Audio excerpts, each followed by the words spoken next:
Not looking. I'm doing the same thing.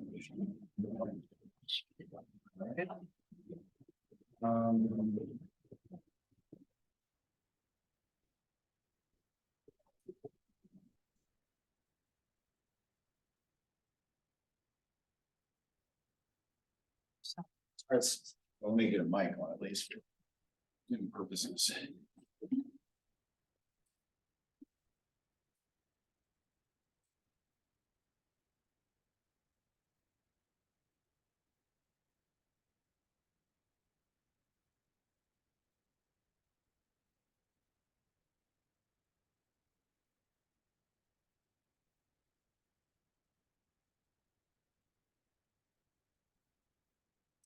Okay, let's go ahead and get started.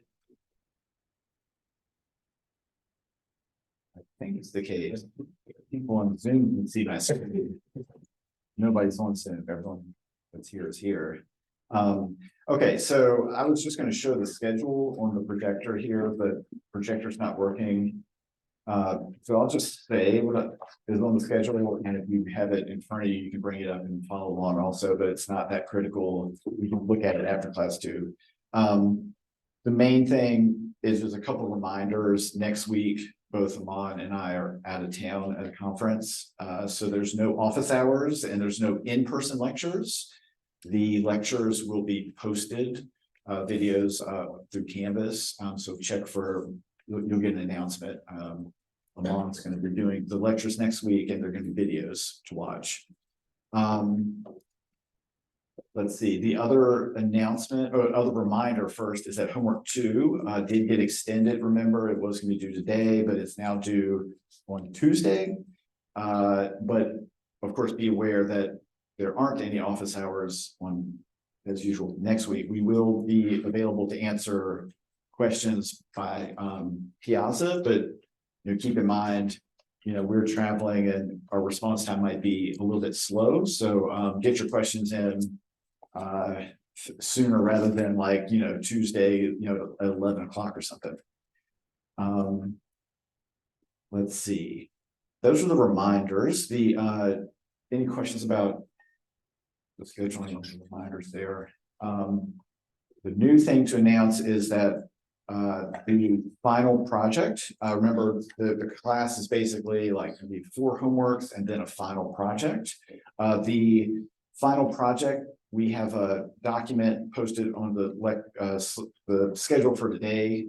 That's the proposal, what you have to do what we want you to do is submit a proposal for your project before you actually get started on your project. So, and it gives you a sense of what we expect in the project. And this proposal is due October 24th. So Tuesday, I think, like roughly 2.5 weeks from now.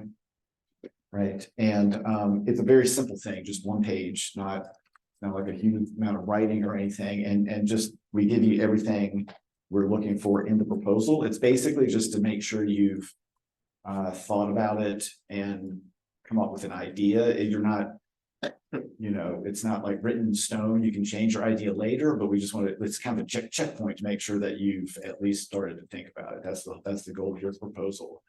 Not a lot of details necessary. The other, so a couple things here, I'll just read since I can't show you, but you can look at it later. I'll just tell you. The first thing is that we're forcing you to work in teams. I found my last class I taught with a final project, I made it an option to work in teams, and I found that the majority of engineers will end up working by themselves if you allow it. So now I'm going to force people to work together. So you have to work in a team of your classmates, and that means at least 2 people in a team, no solitary teams. But there's no max, so I mean, you can have a bunch of people on your team. I mean, within reason, you still have to have a project that it makes sense to have as many team members as you have. If you have, for some reason, there's some extenuating circumstance where you're like, I absolutely can't work with a teammate. Maybe you're virtual only, maybe you're, some kind of scheduling, it would be impossible. Just let me know if I'm open to the possibility of exceptions to the team rule, but they need to be really, really good reasons that you can't work in a team. Okay, so there's that. You have to work in a team.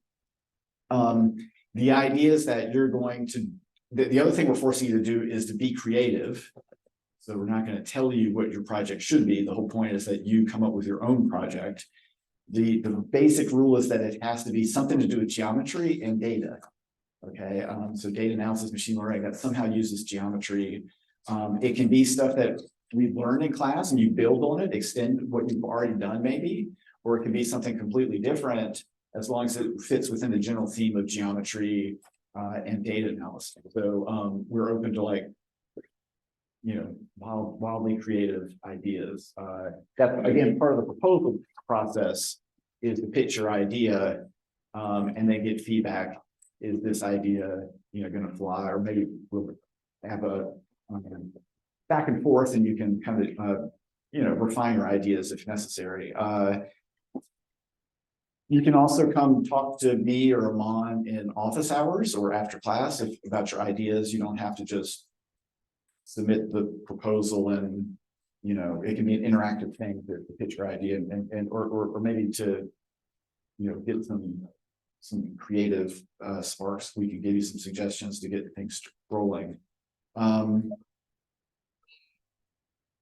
don't know why something's beeping somewhere.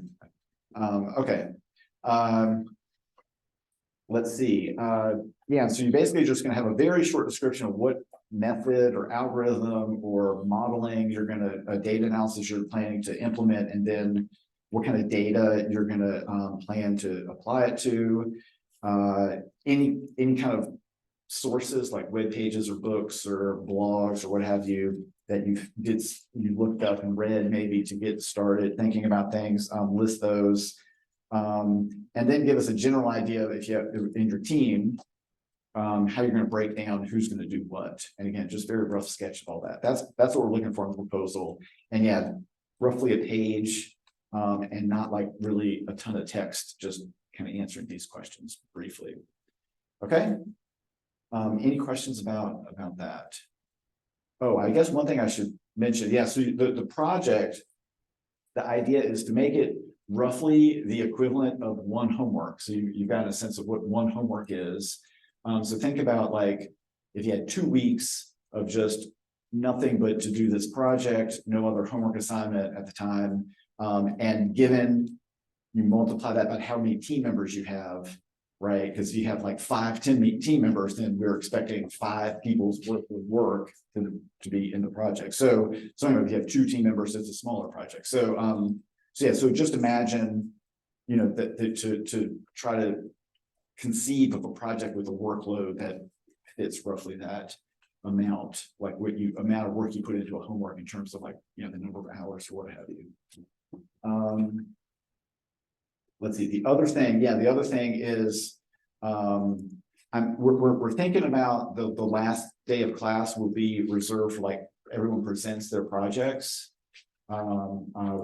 at this point, you don't need to worry about that yet, but just to give you a heads up, I think what we'll do is try to have, if we can work it out, that's why I want to have team members, everyone in a team, so we get a fewer number of projects, we can fit it all in one lecture maybe, to have a short, like 5-minute presentation from each team to show you what to show us what you did at the last day of class. So yeah, so that's the project and the proposal. Any questions on that? Okay. So it's either completely clear or at this point, hopefully. Okay. Good. Let's see, the last thing on the schedule that no one can see except for me, unless you're looking at your screen. I'll just mention that today we're going to finish up what we're going to talk about in terms of manifold learning. So we did multidimensional scaling last week. We're going to pick up from there and finish with isomap. And then I'm going to try to cover 2 more, local linear embedding and then Laplacian eigenmaps, or 2 other methods from manifold learning. The original paper from last week, that was a review paper by Contd. It has all these methods: isomap, linear local embeddings, local linear embeddings, and Laplacian eigenmaps, all kind of like a nice short summary of how those work. But you'll notice I've also the other links for these 2 lectures are the original references. So the isomap paper was linked last time. This time I got 2 papers. Roweis and Saul, 2000 is the LLE. Belkin and Yogi are the Laplacian eigenmaps. So if you want to go back to the original references and read it, you don't have to. It's just nice to have the detail of the originals. You can get everything you need to know from the Contd paper, the review paper, honestly. Okay. Yeah, you'll also notice the isomap and the LLE paper, or maybe you can't tell, but I'll tell you, those 2 papers are really in the same issue of Science. So it's actually, if you look at I think the Roweis paper, it kind of overlaps the last page of the isomap paper. It kind of is the first page of the Roweis paper. The references are in the first page. So anyway, those were the exact same publications that those 2 methods came out. And like I said, that was really the initial sort of honest to goodness manifold learning papers that came out this in 2000. Okay, so that's where we are. Next week we're going to get into neural networks. Now we're going to start talking about neural networks, and the rest of the class will be fairly heavy into neural networks from there on out when we talk about models and their geometry. And so yeah, like I said, those will be recordings, and then we'll get back after next week in person, obviously. Okay. If there's no questions, anybody have a question? We'll get started then. Let's stop sharing my screen before I forget. Okay. So let me begin with just a review of what we talked about last week. Multi-dimensional scaling, NDS. Remember that the idea is you're given, or you maybe construct a distance matrix. I could call it the distance squared matrix.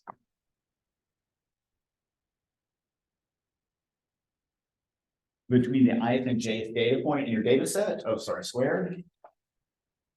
And again, just remember, this is very general. As long as your data lives in some type of metric space, or you can put a distance between points in your data, you can build this pairwise distance matrix. So your x's, your original data, they may not be vectors, they might be images or text or some other kind of data type, as long as you have some notion of distance between data points. Okay, they could be vectors, so this could be Euclidean distance. So that's a valid input to NDS. And as we said, I think at the end there, if you do have Euclidean data and you use Euclidean distance, just xi minus xj distance norm squared, then NDS essentially breaks down to the same solution as PCA. But if you have different distances, this is still a valid thing to do. Right. And so the idea is that what we want to do is, given just these pairwise distances, we want to embed a representation of our data in a Euclidean space with new coordinates that we just make up for the data that are as close as possible, such that the pairwise distances in that Euclidean embedding are as close as possible to the original distances in our data. Okay. And then the steps, I'll repeat the steps, were that we build the centered data matrix called D.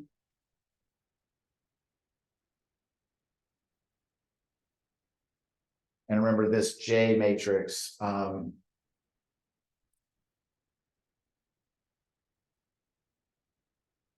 this J matrix is,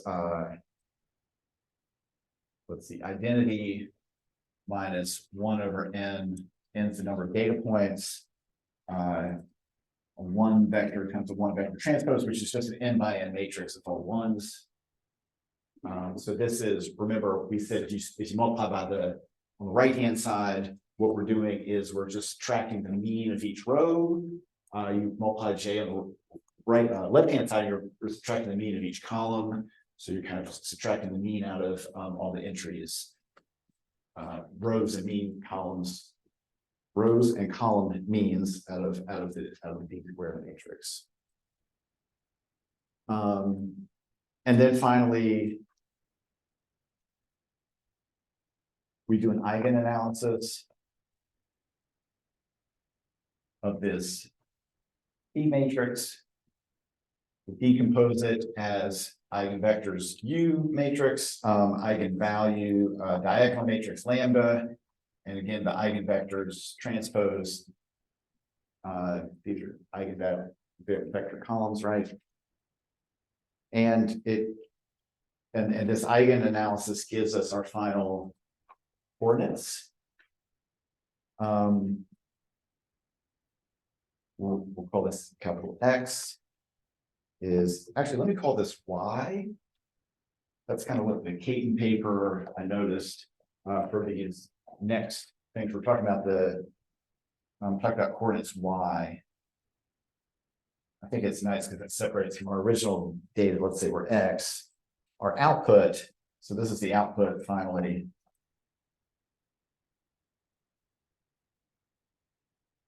Is this Y matrix, which is just you take the eigenvector matrix, you concatenate it. I'm going to write that to be an n by D matrix, where D is the dimensionality of the Euclidean space you want to embed this into, and you multiply that by the first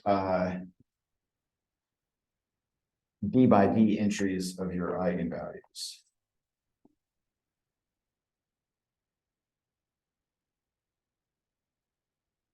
Okay.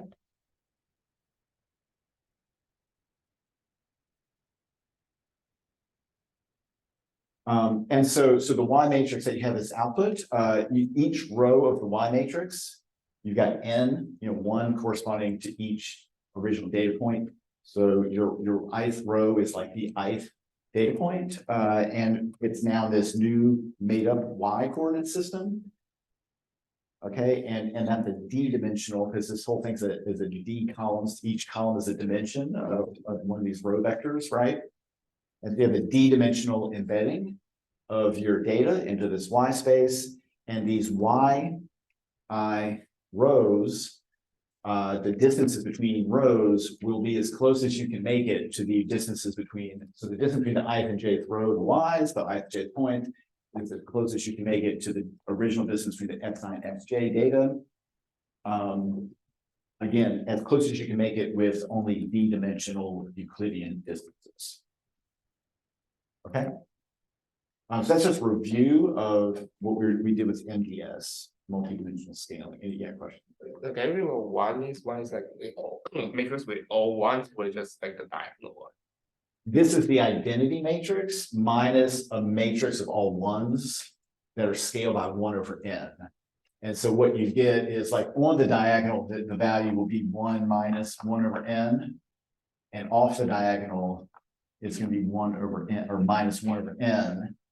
And so what you do is if I multiply by minus 1/n, I'm subtracting that sum of all the things in that row times 1/n from the diagonal entry. So this is why it becomes a subtracting the mean out of every element in your matrix here. Yeah.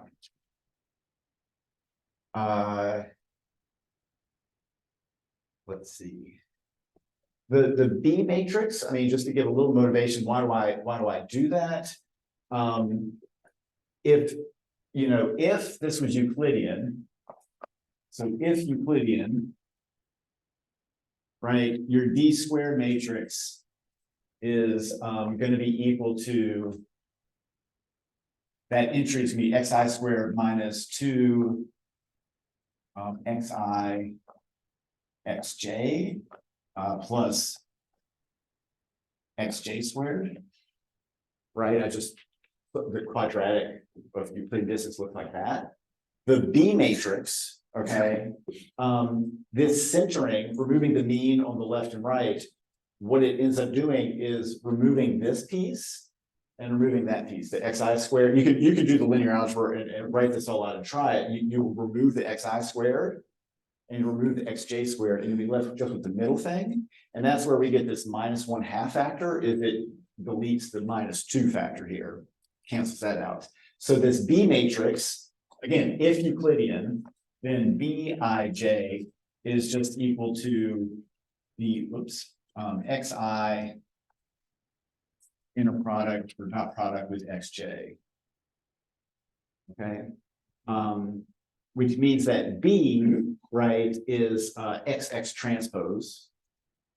If you think of these as, again, row vectors, then B will be equal to XX transpose, right? And this should look familiar because XX transpose is what we did in PCA, and you need to factor 1/n if you divide by the n. Where if X is the center data matrix, it's a the xi's are centered, and so that kind of explains how this looks like PCA, because you do an eigenanalysis just like we did in PCA. And as I mentioned last time, it's actually dual PCA. Like I might have this backwards. XX transpose or X transpose X is the difference between PCA and dual PCA, is whether you transpose the X on the left or the right. No, this is the right way, because in NBS I get an N. This is an N by N matrix. In PCA you get a D by D matrix, but it turns out that the eigenvalues are the same, and you can convert from eigenvectors in dual space to eigenvectors in original space, PCA space, just by multiplication by X again. So this in the end is equivalent. The embedding you get is equivalent to what you would get with a PCA embedding. I can project your data onto the first D principal components. If you have Euclidean data with Euclidean distance. Now, if you don't, you're just going to do what is the closest thing to a PCA-like thing in terms of a linear space with Euclidean distance that will get me the distances preserved as close as possible. But if you do have Euclidean distances, this is the same thing as if you've done PCA. Okay.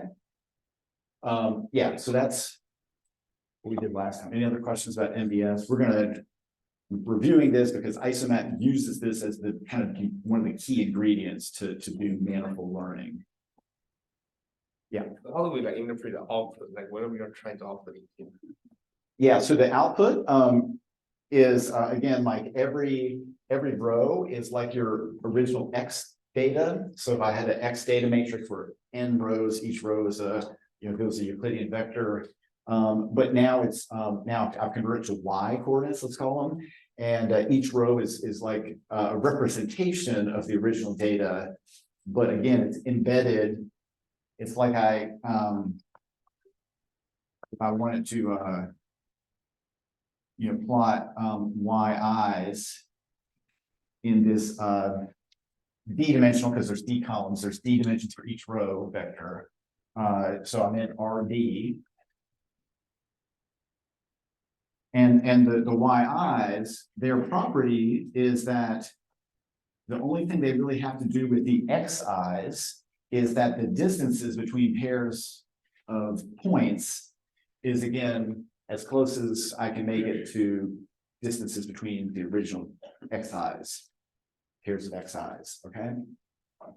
So distance yi to yj is as close as I could have made it to distance between xi, xj on average across the whole data set, when I'm embedding into a d-dimensional Euclidean space with the Euclidean metric.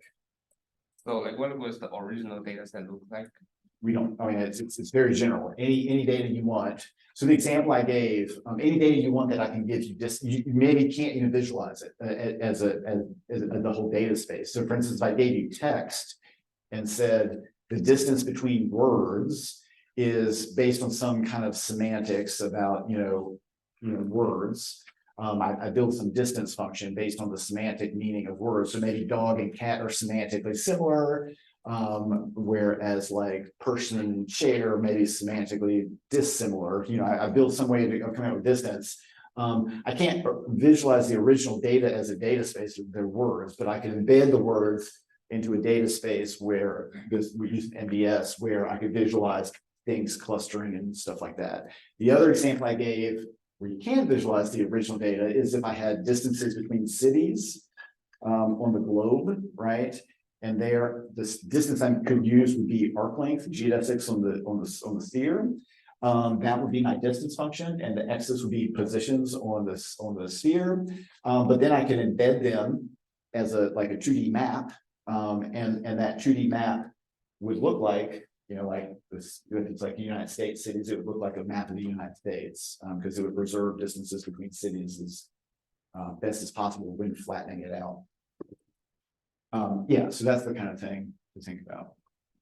Very general, as long as I can have some similarity or distance function between data points, you can then try to embed your data into a vector space. And so there's a couple reasons. Let's back up a second. There's a couple reasons you can imagine. Why do I want to embed my data into a vector space? Like I said, one of the most used reasons to do MDS is just to visualize your data. So things like I have text, or I have another example I'll point out that's kind of interesting, is voting patterns, like in a parliament or the US Congress. Let's say you take each individual and you write out, would they vote yes or no on a bill? And then you can just measure the binary vector distance between this congressperson's vote and that congressperson's vote.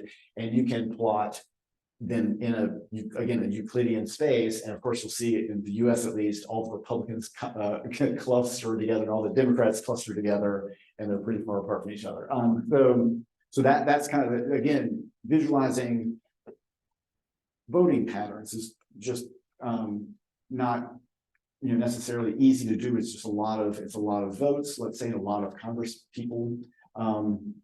But this is a way to kind of make sense of patterns in the data. The other reason I might want to vectorize my data, so something like text or voting pattern, something that's not naturally a vector already, a Euclidean vector, is then I can feed this data to some machine learning algorithms as vectors, right? So I could feed it to a classifier that takes vector data, or feed it to a clustering algorithm that takes vector data like k-means or something like that.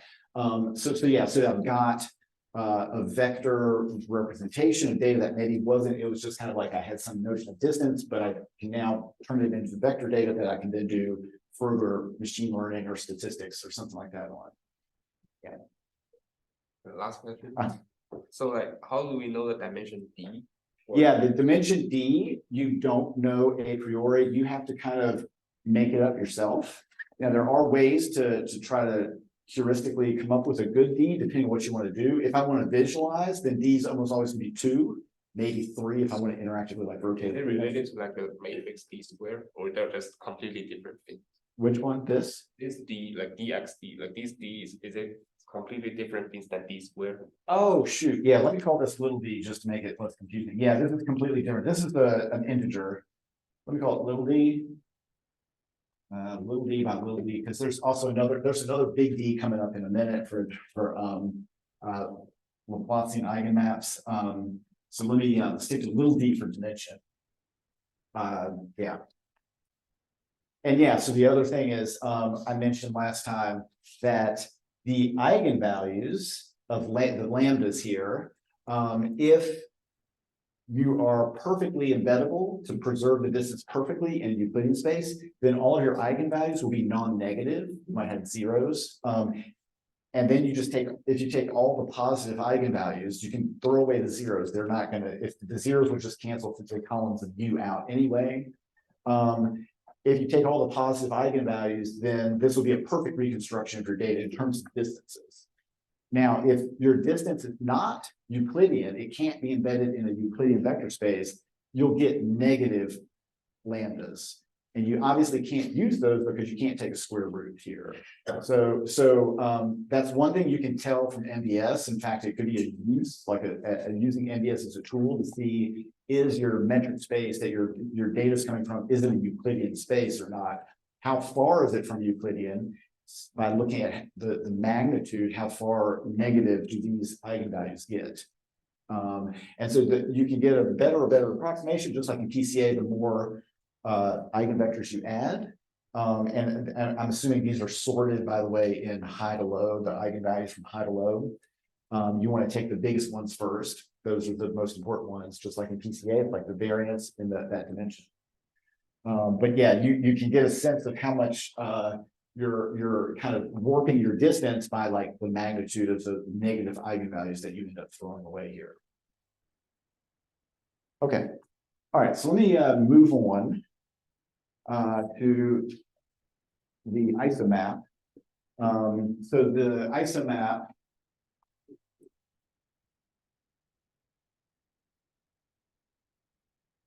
is going to use MDS to take your data. And now notice in MDS, we're assuming we have a distance metric already, but isomap is going to say, we're going to utilize, again, the manifold hypothesis of data, that our data actually doesn't live in the full ambient space it's represented in. It actually is concentrated onto a lower dimensional manifold, okay? And we don't know this manifold, thus the manifold learning, right?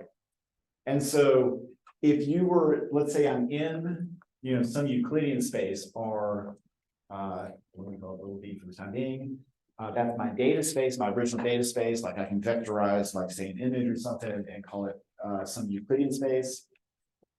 If I just use straight line distance, Euclidean distance from these points here, that's not really a natural distance if my data are concentrated on a nonlinear manifold, okay? What I'd rather do is use the geodesic distance along the manifolds, restricting myself to stay in the manifold when I compute distances. I really want the geodesic distances on this data manifold from point to point, and I want to give that to MDS, okay? Now, of course, we have a chicken and egg problem here because I don't know the manifold. So how do I compute geodesics? I need to learn the manifold, but I want to use the manifold distance to give to MDS to find an embedding. If I did know the geodesic distance, I could use MDS to say, let's say, flatten out this manifold and take these points and project them down to this nice flat representation of my manifold, where let's say that this point, that point here, that this geodesic gets mapped to a straight line Euclidean distance. That would be the ideal case here. So now I'm visualizing my data in the lower dimension, or I'm maybe it's still higher than 2, so maybe I'm not visualizing it, but I'm at least vectorizing my data, I should say, so that I can think of it linearly, even though it's actually representing this nonlinear manifold of data. Okay, so that's the goal in isomap. And so the trick is, how do I get geodesic distance? Okay, and the idea here is that I'll just give kind of the steps here. Any questions about the setup for yeah, go ahead. I just kind of, so like, I just want we're like doing that, mapping from the manifold to it's still the thing we do before, right? Say you see what? Like, we're projecting to a Euclidean state. That we do. What? I'm sorry, I'm not getting it. So we're projecting it into a Euclidean state. Yeah, that's the goal. Yeah, so let's call this like a mapping. We're hoping to have some mapping that if you give me a data point, it will return a point. Again, like the Y over here in MDS, it will return like made up coordinates, which are Euclidean coordinates that represent my data. And again, the property I want to have these coordinates satisfy is that geodesic curves on the manifold, or at least between the data points on my manifold, are equivalent to, in terms of their length, distance, are equivalent to distance, straight line distances in the made up mapped down coordinates here. Okay. Now, just like we had the example with the sphere and cities in the US, and we know that if I take a sphere, there's no way to flatten a sphere and perfectly preserve distances. So just like in MBS, where we have I can get sort of close, maybe. I can't guarantee this is going to be a perfect preservation of the distances, is the point. Okay, but we'll come back to that point. Okay, so isomap, the algorithm is the first step is going to be towards understanding how to get geodesics on this manifold when I don't have a manifold. I don't know the manifold. I haven't learned it yet. And what we're going to do is we're going to look at local neighbors. So let me maybe draw some points over here.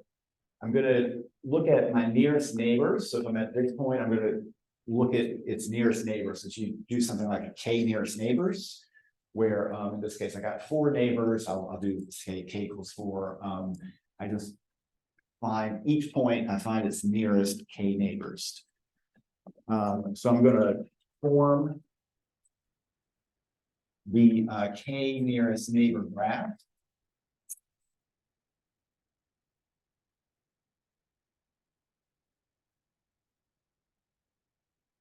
And by that, I mean, for each point, find the K neighbors that are closest to it. And then the points are vertices, the data points are vertices, and then the edges will be drawn. You'll draw an edge to each of your K nearest neighbors. And it's going to be a weighted graph. It's an undirected graph, but it's going to be a weighted graph so that the weight between the ith point and the jth point is just simply their straight line distance in the original Euclidean space. So this is the shortcut straight line distance. Okay, and the point here is that this distance, when I'm nearby to when xi and xj are near to each other, I'm close to geodesic distance. I mean, as far as I know, because I don't know what the manifold is underlying here, and this is the best I can do really, is to say that my neighbors are just Euclidean distance from each other. It's not a good approximation to geodesic distance if you have far away points. I'm not a nearest neighbor here. Okay. And then step number 2 is compute shortest paths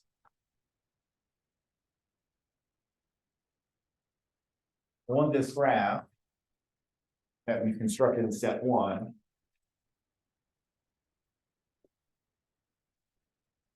Between all pairs of points.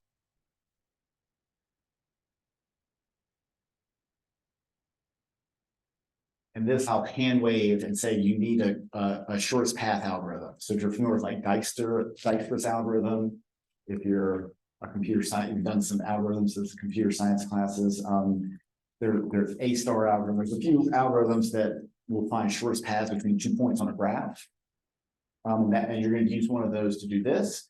And when I say shortest path, I mean, if I have a graph, let's say over here, I want to find a point A to a point B. You take a connect the dots. I guess my graph technically has to have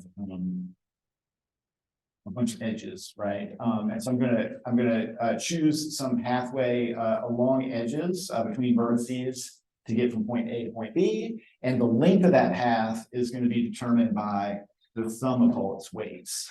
So I add up these weights, and so this is basically, if I think of it geometrically, I'm taking a piecewise linear path from any 2 points to any point to any other point, and the length that has just means the usual Euclidean distance of the sum of those little linear segments, okay?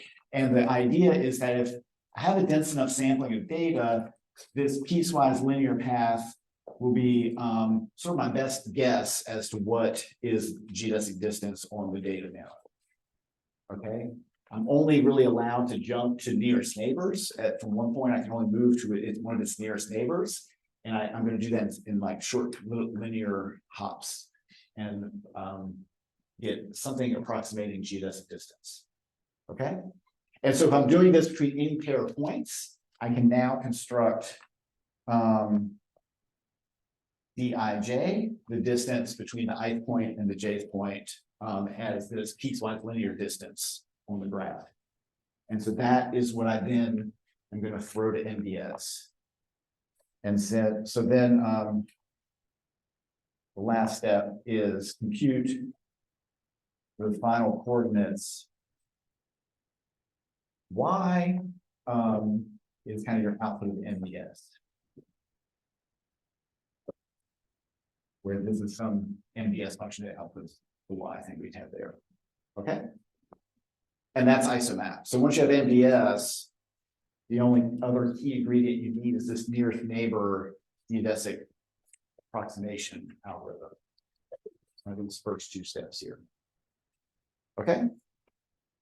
Any questions about that?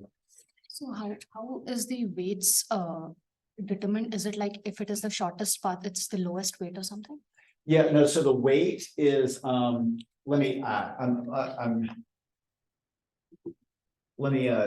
a little bit fast and loose with to be more clear, this is the weight if J is a neighbor of I. So I'll use N of I to say that this is one of the K nearest neighbors to the ith data point. J is the J index, Xj is in the nearest neighbor, K nearest neighbors of the Xi. The weight, if you have, you can think of it as an infinite, I should say, I guess, infinite if otherwise. So if you're not a neighbor, I mean, I can either think of this as a full weight matrix like this, or I could just think of infinity means there's no edge at all, right? So I just don't have the edge between the ith and jth data point if they're not nearest neighbors. Is another way to say it. So, but here all I'm doing is my data in isomap really is in a vector space. It's in some Euclidean space, and so I'm really using between nearest neighbors just straight line Euclidean distance. But if I have 2 points, that are not nearest neighbors, I have to find sort of with the graph I've constructed of nearest neighbors, I have to find the shortest kind of route through that graph. I can only move along edges that are nearest neighbor edges to get from point A to point B. And then I just sum up all the edge weights that I pass over. It's like piecewise linear distance, if there's a way to think of it. Okay. Any other questions? Okay. A couple things to say about isomap.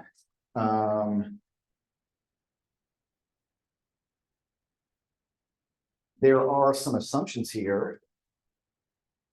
I think if you look at I don't remember if it's in the original paper, but at some point they make an argument that is a, proof, which I'll use air quotes for proof, that isomap works in the sense that if you give it enough data, it converges to a correct embedding, but that's only if your manifold allows there to be a correct embedding. So remember the sphere example, there's no way to map the sphere to a flat space without changing distances. So, but if you can map your manifold to a flat space and preserve distances, isomap is able to do that in the limit as you give it enough data, as the samples go to infinity, if you will. But there's what are the assumptions that allow isomap to work correctly in that sense? The number one assumption is that there is an isometry. What I mean by that, of your data manifold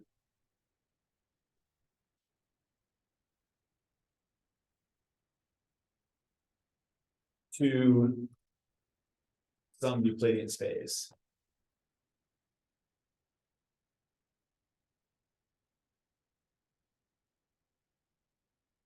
Isometry, I'll just kind of hand wave over it instead of, I was going to go through the full definition, but I do want to cover the other methods. So let me just sort of hand wave over. What is an isometry? So this mapping phi, if it were an isometry, it means that I have a manifold M and I have a Euclidean space or something. Now K is my nearest neighbors. Let's see, I was using D for my lower dimensional. I'm kind of running out of letters here. Let me just call the original M, for lack of a better word or letter. Yeah, so if phi is an isometry for this assumption of isomap to work, what does it mean? It means that this is a diffeomorphism to this Euclidean space, or some open set of this Euclidean space, I should say. So you think it's like a single chart. Remember, we had charts for manifolds. It has to be in a single chart. This has to be, and remember, diffeomorphism means 1 to 1 and 1 to, so it's an invertible function, and it's differentiable both ways. But then the iso part, and metry is like metric, is that it's preserving the distance metric, meaning that geodesics in M are geodesics mapped to, after going through phi, mapped to geodesics in RD. So a geodesic, and this would be in the continuum, like not in the discrete approximation here, but the continuum, if I had a continuous geodesic in M, it should map to a straight line in RD if I map through phi. Okay, that's an isometry. The diffeomorphism, where all the geodesics here are the same as mapped to the geodesics here. And because it's invertible, that means the straight line here should map back up to a geodesic if I go backwards, phi inverse. Okay, so that's an isometry. It's a pretty strong assumption that your data manifold is isometric to Euclidean space. And as we said, anytime you have curvature, you don't have an isometry. So a sphere, hyperboloid, things like that, things that have any kind of curvature, you can't flatten them out without distorting distances. It doesn't mean, by the way, that you can't have a nonlinear mapping. So nonlinear is not the same as curvature.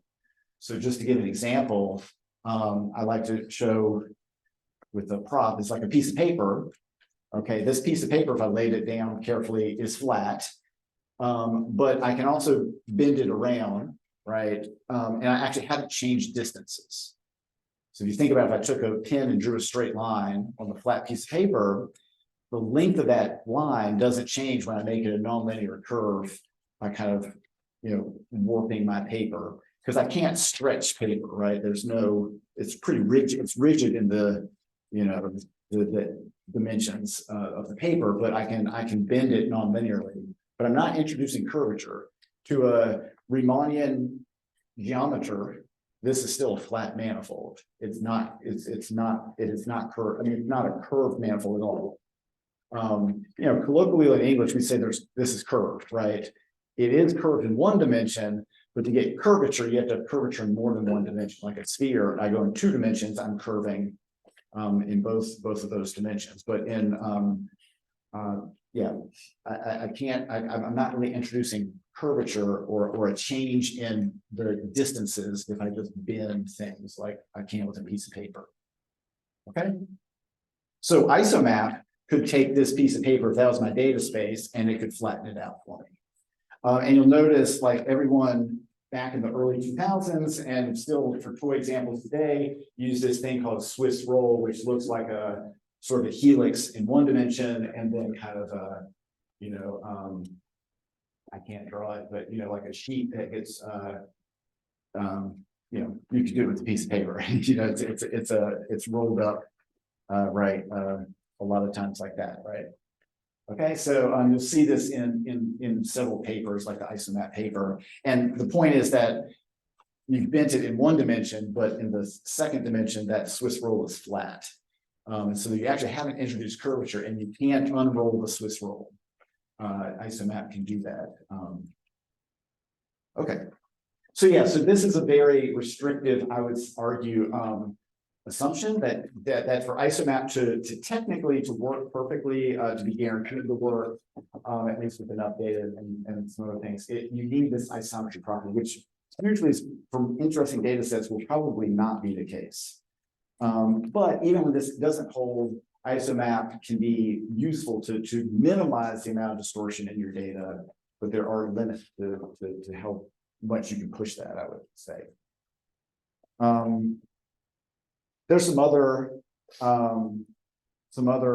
assumptions.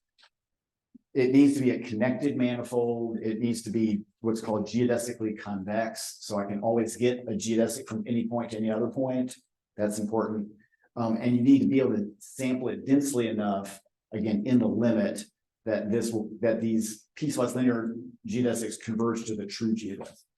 I won't write all that down just for the sake of time, but this is the key assumption. Okay, any questions about isomap? All right. I'll go through the other two methods, locally linear embedding and Laplacian eigenmaps. Relatively quickly, you'll notice as I go through these that all of these manifold learning methods, early methods, have very similar flavors to them. They sort of have a similar objective. It's just, you know, let's say the objective is kind of like variations on the same theme of preserving distances, manifold distances. It's just different ways of setting that up is one way to think of it. So locally linear embeddings.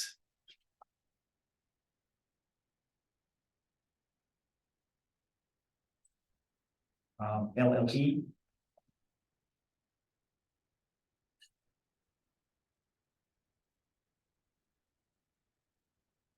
What I'm going to do, again, the setup is the same.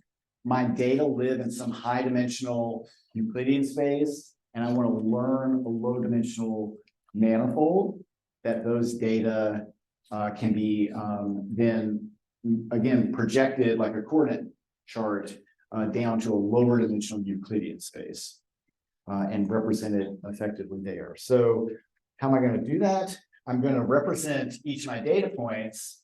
Let me draw a picture. If I have the ith data point, again, I'm going to look at its nearest neighbors. I'm going to do k nearest neighbors. And I'm going to say that xi should be a linear combination, a convex combination of its neighbors. So these are all its neighbors. I'm just going to think of like averaging all the neighbors of xi to get xi. But I'm going to average possibly with uneven weights, so I can weight things differently.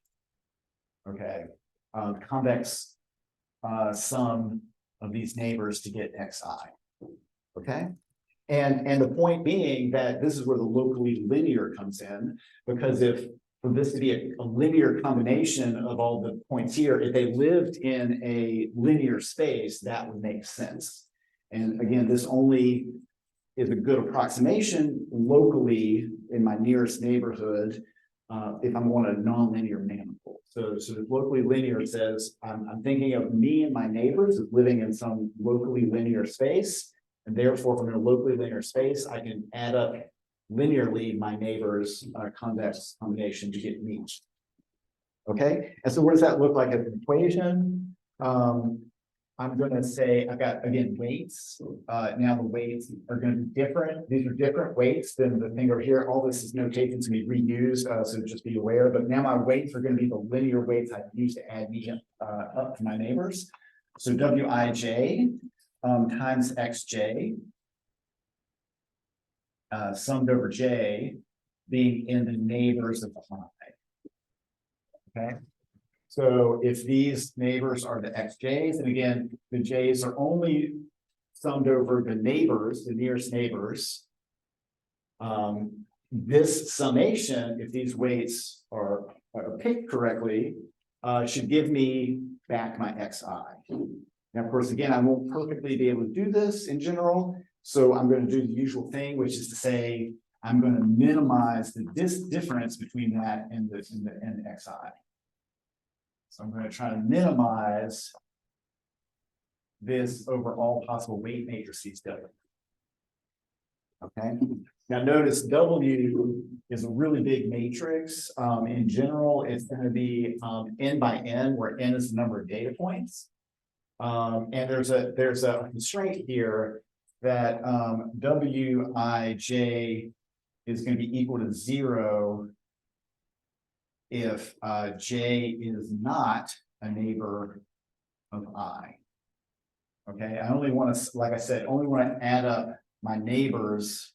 I don't want to pick some J that's another point way out there that's not my neighbor and try to put that in the sum.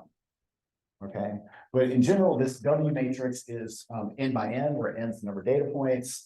It's just going to have a whole bunch of zeros in it, because in any particular row, it's only going to have non-zero entries at the k nearest neighbors. By the way, one thing I didn't talk about, but those of you that have done nearest neighbors are probably aware of, you have to pick k, right? How many neighbors should be in my neighborhood? And that's a parameter you have to kind of play with usually. Same as isomap. Okay.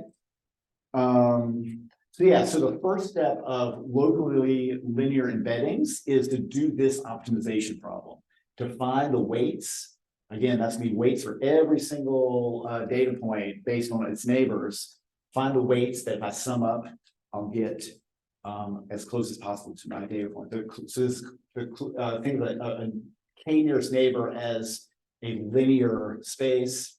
It should follow this kind of property. Okay, let's see, for the sake of time, let me just give you sort of a solution here. You can solve this, it turns out. So the solution is we first build this covariance matrix, and I'm just going to be really quick about this. Oops.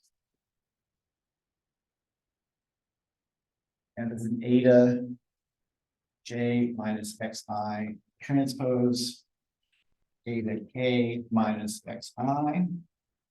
So this is again where eta j and eta k are neighbors of xi.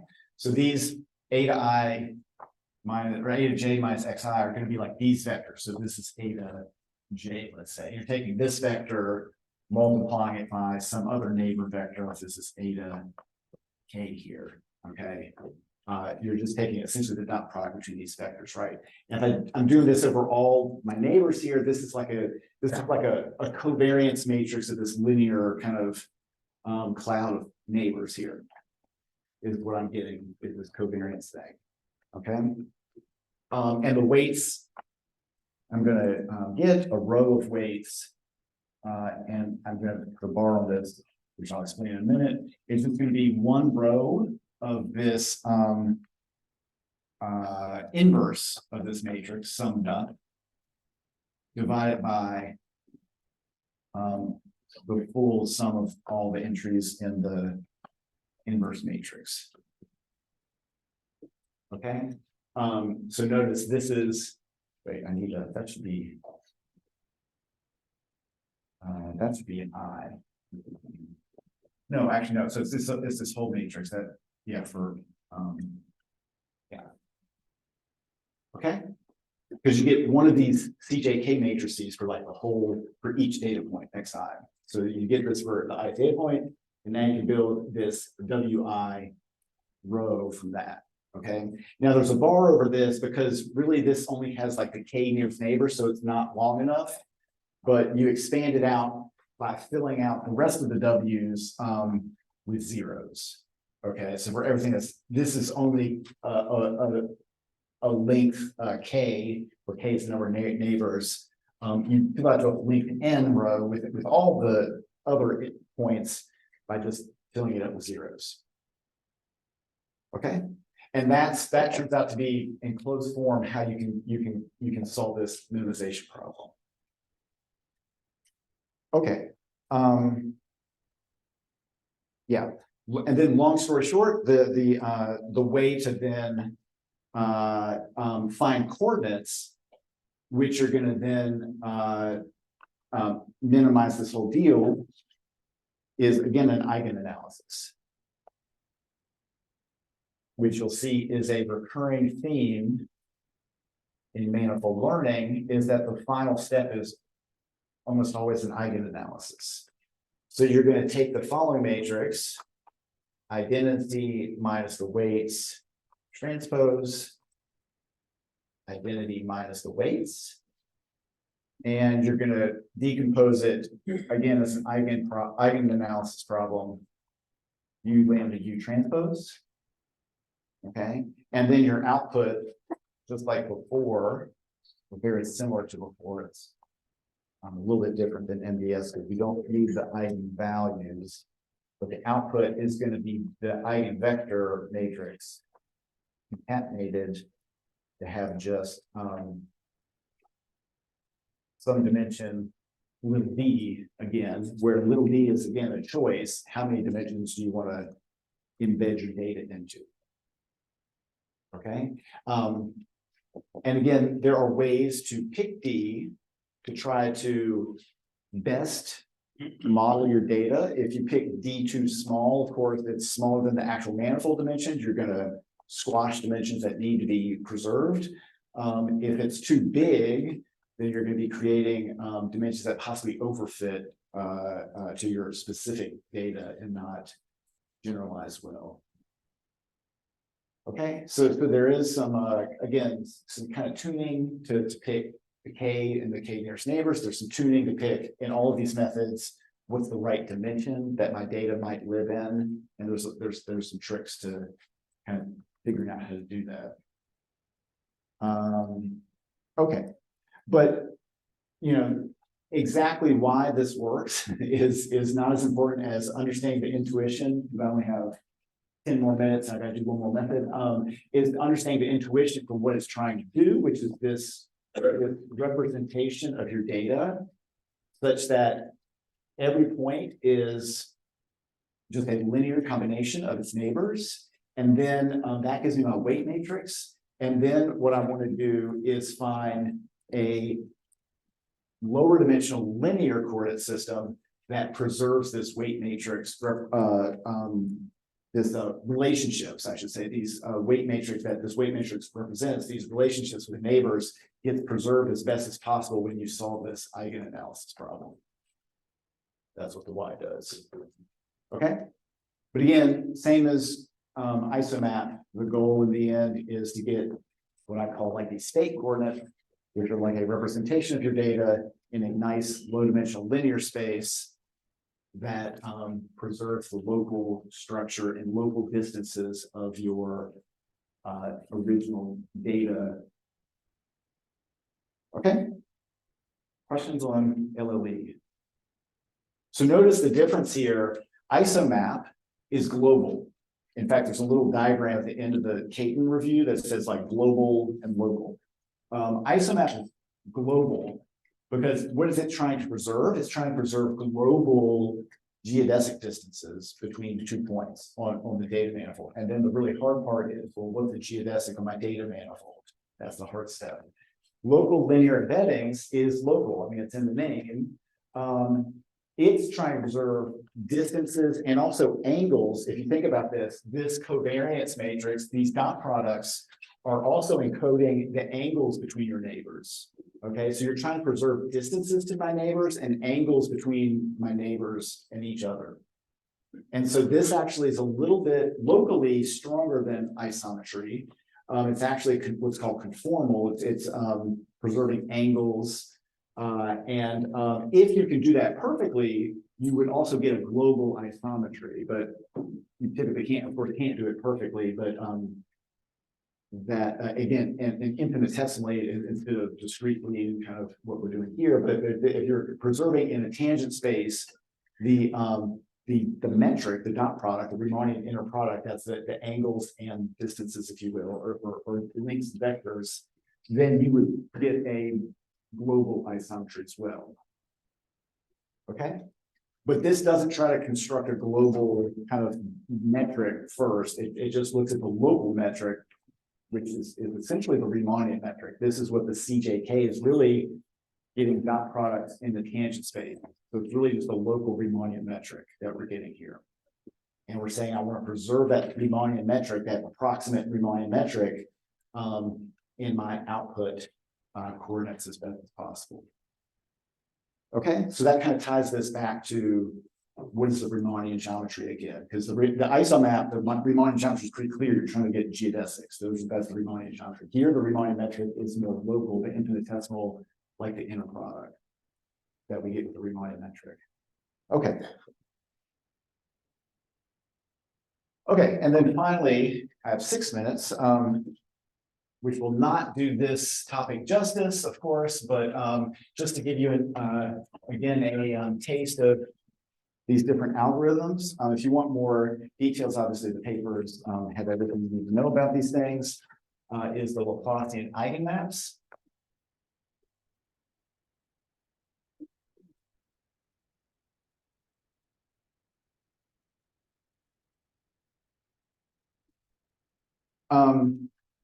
Here, we're again going to start with the weight matrix, and it's going to be again a different flavor from the weight matrices. We've got 2 different types of weight matrices here. This is going to be a 3rd type of weight matrix. This weight matrix looks like the following. Again, it's going to rely on nearest neighbors, and the weight between the I and j points, if they're neighbors, is going to be like this little Gaussian kernel. So e to the minus Euclidean distance squared over 2, which, remember, this is really, this function is just like a Gaussian. It's not, it doesn't have a normalizing constant of the Gaussian, but otherwise it has the same shape as a Gaussian, right? And this is for J index, again, if you're in the neighbor, if you're a neighbor of I, this is going to be your weight between the I and J thing. And if you're not a neighbor, the weight is going to be 0 between non-neighboring points. Now notice here, the weights in isomap were distances. Here, the weights are kind of inverse. If you're 0, xi and xj are the same point, there's 0 distance. They're actually going to be the highest possible. That's the center of the Gaussian. That's the highest possible. By the way, this is of course positive, so we're really only looking at 1/2 of the Gaussian, right? So, but the point is that this dies off as distances get bigger. It's inversely proportional because it goes to 0. Okay, and then of course, if you're not a neighbor, you are 0. So you're basically at infinite distance. Is one way to think of it. Okay, so these weights are not distances; they're the inverse, kind of inversely proportional. They're sort of like a similarity. So high numbers mean high similarity, low distance. Okay. And what these weights are meant to do is these are at least infinitesimal solutions to the heat equation on a manifold is what we're trying to do. And so if I'm on a manifold and I just place a dot of heat, like a little pin, like a heated pin, like this is, let's say, made out of metal. the way heat diffuses along the surface is going to be e to the minus distance squared, infinitesimally, like in the tangent space, if you will. Okay, so this is like a solution to the heat equation. If you ever do heat equation like PDEs on flat spaces, it's exactly this. In manifolds, it's at least locally this, and of course it's going to be nonlinear as you get away. And so what you really want to solve is what's called the Laplace-Beltrami equation. That's where the Laplacian comes in here, because it's a solution to the heat equation, which has a Laplacian on the manifold as the differential equation. So there's a lot of mathematical detail there, but the idea is that these heat level sets are moving out along geodesics, and you're kind of preserving geometry if you are kind of satisfying this heat diffusion equation. And what we're going to do is, again, we're going to build up a graph. We're going to think of this manifold as approximated by a graph, and edge weights are going to be on that graph are going to be Wij's. And there's a way to put together, if you've ever studied graphs, and anybody heard about like the graph Laplacian, ever used this? Maybe a couple people. Okay, so what we're going to do is we're going to build a graph Laplacian. And again, if you're thinking of geometry in the continuum and you approximate your manifold with a graph, the graph Laplacian is, again, an approximation to the actual continuous Laplacian of the manifold. And what we're basically doing is trying to solve a heat equation on our data manifold. But it, again, turns out into very similar structures to other methods. There's a lot of kind of rhyming in these methods. You build up a weight matrix, which talks about the neighborhoods. And now it's thought of not as distances, but more like how heat would dissipate from me to my neighbors. And so this is how if I placed heat at the ith data point, how it would dissipate when it got to the jth data point in some short time interval. And so then what I'm trying to do now, the thing I'm trying to minimize is this equation, this double sum over ij, wij, and then my y coordinates yi minus yj squared. Okay, and so the way to think of this equation, sorry, I'm out of time, really quickly, is that if I and j in the original data are really close, this is really high, and so this will be a large weight, and so I'm going to get a bigger penalty if they get far away in the y space. So x's that are close, the y's had better be close to keep my loss function low, and vice versa. If x's are really far, even if they're infinite, I get zero weight, and so I don't care about y's being very close. They can be very far also. So this tends to make your y's similar to your x's is the point. And the solution to this is, again, an eigenanalysis. Now we're going to do a what's called a generalized eigenanalysis.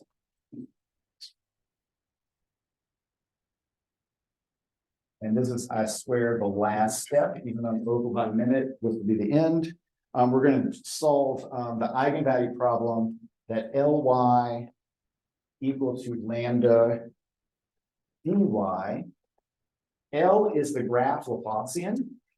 L is going to be equal to D minus the weight matrix, where this D matrix that I'm using now is going to be a diagonal matrix, and the ith entering the diagonal is just going to be the sum over a row of the weight matrix. And you just have to kind of take my word for it that this is the graph Laplacian. It acts like the Laplace operator, except discretely on the graph. And you notice that this eigenanalysis problem, the eigen problem usually doesn't have this matrix, right? An eigenvalue of L, an eigenvector eigenvalue would be Ly equals lambda y, where lambda is the eigenvalue. But the generalized problem is we throw another matrix in there. That's going to be the D matrix here. It just has to take me on faith that solving this will minimize this problem. If you take, again, your y, your solution, your output is going to be the eigenvectors of u. And I'm going to do an n by d again. And last caveat is that the U matrix, the first eigenvalue, the small, and this is actually, you have to take the smallest. This is kind of backwards from the other ones, is that I take the smallest eigenvalue, so I go in increasing order. The first eigenvalue, lambda, is always 0.